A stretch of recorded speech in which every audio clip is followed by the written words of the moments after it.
ಭದ್ರಾವತಿಯಲ್ಲಿ ನಿನ್ನೆ ಈದ್ ಮಿಲಾದ್ ಮೆರವಣಿಗೆ ಆಯಿತು. ಮೆರವಣಿಗೆ ಸಂದರ್ಭದಲ್ಲಿ ಪಾಕ್ ಪರವಾಗಿ ಘೋಷಣೆ ಆಯಿತು, ದೇಶ ವಿರೋಧಿ ಘೋಷಣೆ ಆಯಿತು. ಅದ್ರ ಬಗ್ಗೆ ಈಗ ಬೆಳಗ್ಗೆಯಿಂದ ಕೂಡ ಬಿಜೆಪಿಯಲ್ಲಿ ಪ್ರತಿಭಟನೆ ಮಾಡ್ತಿದೆ. ನಮ್ಮ ಜೊತೆ ಮಾತಾಡಲಿಕ್ಕೆ ಎಲ್ಲ ಬೆಳವಣಿಗೆ ಆಯಿತು, ನಿನ್ನೆ ಮತ್ತು ಇವತ್ತಿನ ಬೆಳವಣಿಗೆ ಆಯಿತು. ಇದ್ರ ಬಗ್ಗೆ ಮಾತಾಡಲಿಕ್ಕೆ ನಮ್ಮ ಜೊತೆ ಬಿಜೆಪಿಯ ಜಿಲ್ಲಾಧ್ಯಕ್ಷ ಜಗದೀಶ್ ನಮ್ಮ ಜೊತೆಗಿದ್ದಾರೆ. ಸರ್, ಏನೆಲ್ಲ ಬೆಳವಣಿಗೆ ಆಯಿತು, ನಿನ್ನೆ ಏನಾಯಿತು, ಏನು ಕೇಸ್ ಆಯಿತು, ಇದು ಪ್ರತಿಭಟನೆ ಮಾಡಿದ್ರಿ, ರಾಷ್ಟ್ರಗೀತೆ ಹೇಳಿದ್ರಿ, ಏನೆಲ್ಲ ಆಯಿತು? ಸರ್, ನಿನ್ನೆ ಆಗಿರುವಂಥ ಘಟನೆ ಇಡೀ ಕರ್ನಾಟಕ ನೋಡಿದೆ ಸರ್. ಪಾಕಿಸ್ತಾನ ಪರವಾಗಿ ಘೋಷಣೆ ಈ ಗಾಂಧಿ ಸರ್ಕಲ್ನಲ್ಲಿ ಕೆಲವು ದೇಶದ್ರೋಹಿಗಳು ಮಾಡಿದ್ರು. ಸೊ ಅದ್ರ ವಿರುದ್ಧ ನಮ್ಮ ಭದ್ರಾವತಿ ಕಾರ್ಯಕರ್ತರು ಇದರ ವಿರುದ್ಧ ಪ್ರತಿಭಟನೆಯನ್ನು ನಾವು ಮಾಡಿದ್ದಕ್ಕೋಸ್ಕರ ನಮ್ಮ ಶಾಸಕರು ಚನ್ನಬಸಪ್ಪನವರು ಇದರಲ್ಲಿ ಭಾಗಿಯಾಗಿದ್ದರು.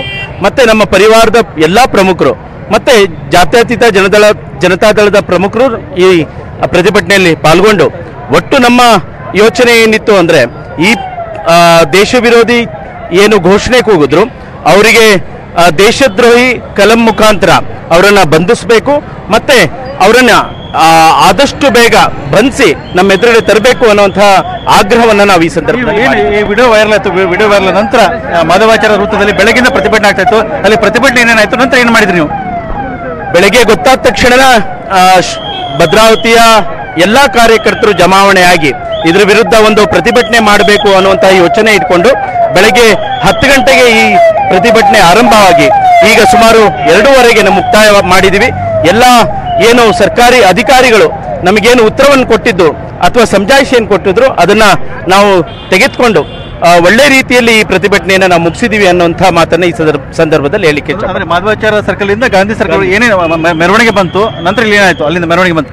ಮಾಧವಾಚಾರ ವೃತ್ತದಿಂದ ಪ್ರತಿಭಟನೆ ಬಂದು ಈ ಸೇತುವೆ ಆ ವೃತ್ತದಲ್ಲಿ ನಾವು ಸೇರಿಕೊಂಡು ನಮ್ಮ ಪ್ರಮುಖ ಕಾರ್ಯಕರ್ತರು ಮಾತನಾಡಿದ್ರು.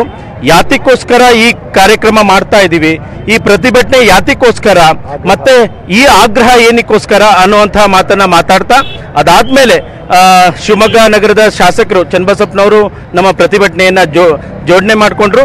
ಅದಾದ್ಮೇಲೆ ಈಗ ಮಹಾತ್ಮ ಗಾಂಧಿ ವೃತ್ತದಲ್ಲಿ ಯಾರು ನಿನ್ನೆ ಈ ವೃತ್ತದಲ್ಲಿ ದೇಶದ್ರೋಹ ಘೋಷಣೆಯನ್ನು ಕೂಗಿದ್ರು ಅದೇ ಜಾಗದಲ್ಲಿ ಬಂದು ನಾವು ಭಾರತ್ ಮಾತಾ ಕಿ ಜೈ ಅನ್ನುವಂತಹ ಮಾತನ್ನು ಹೇಳ್ತಾ ಈ ಪ್ರತಿಭಟನೆಯನ್ನು ನಾವು ಮುಗಿಸಿದ್ವಿ. ವಿಶೇಷವಾಗಿ ಗಾಂಧಿ ಪುತ್ಥಳಿ ಇದೆ, ಅಲ್ಲಿ ಮೇಲೆ ಹೋಗಿದ್ರಿ, ರಾಷ್ಟ್ರಗೀತೆಯನ್ನು ಕೂಡ ಹಾಡಿದ್ರಿ.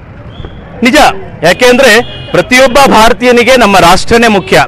ಅದಕ್ಕೋಸ್ಕರ ಈ ಪ್ರತಿಭಟನೆ ಒಳ್ಳೆ ಯೋಚನೆಯಲ್ಲಿ ಎಂಡ್ ಆಗಿರೋದಕ್ಕೋಸ್ಕರ ದೇಶವನ್ನ ನಾವು ಮನನ ಮಾಡಿಕೊಂಡು ದೇಶಭಕ್ತಿಯನ್ನು ಮನನ ಮಾಡಿಕೊಂಡು ರಾಷ್ಟ್ರಗೀತೆ ಮುಖಾಂತರ ಈ ಪ್ರತಿಭಟನೆಯನ್ನ ಮುಗಿಸಿದೀವಿ. ಇವತ್ತು ಮುಂದೆ ಹೋರಾಟದ ರೂಪರೇಷೆ ಆಗಿರುತ್ತೆ, ಅಂದ್ರೆ ಬಂಧನ ಆಗಬೇಕಾಗಿದೆ, ಇನ್ನೂ ಪ್ರಕ್ರಿಯೆ ಸಾಕಷ್ಟಿದೆ. ಒಟ್ಟು ಶಿವಮೊಗ್ಗ ನಗರದಲ್ಲಿ ಎಲ್ಲ ಚುನಾಯಿತ ಪ್ರತಿನಿಧಿಗಳು ಮತ್ತೆ ಸಂಘಟನೆ ಕೂತ್ಕೊಂಡು ಯೋಚನೆ ಮಾಡಿ ಅಕಸ್ಮಾತ್ ಏನಾದರೂ ಈ ರಾಷ್ಟ್ರ ವಿರೋಧಿ ಚಟುವಟಿಕೆ ಅಥವಾ ಮಾಡಿದವರನ್ನ ಏನಾದರೂ ಬಂಧಿಸಲಿಲ್ಲ ಅಂದ್ರೆ ಬೇರೆ ಯೋಚನೆಯನ್ನ ಮಾಡಿಕೊಂಡು ಈ ಸರ್ಕಾರವನ್ನ ಬಿಸಿ ಮುಟ್ಟುವಂತಹ ಪ್ರತಿಭಟನೆ ಅಥವಾ ಯೋಜನೆಯನ್ನ ನಾವು ಮಾಡ್ತೀವಿ. ಇದು ಬಿಜೆಪಿ ಜಿಲ್ಲಾಧ್ಯಕ್ಷ ಜಗದೀಶ್ ಅವರ ಮಾತು. ಕ್ಯಾಮರಾಮನ್ ಶಶಿಕುಮಾರ್ ಜೊತೆ ಬಸವಗಣವಿ, TV9 ಶಿವಮೊಗ್ಗ.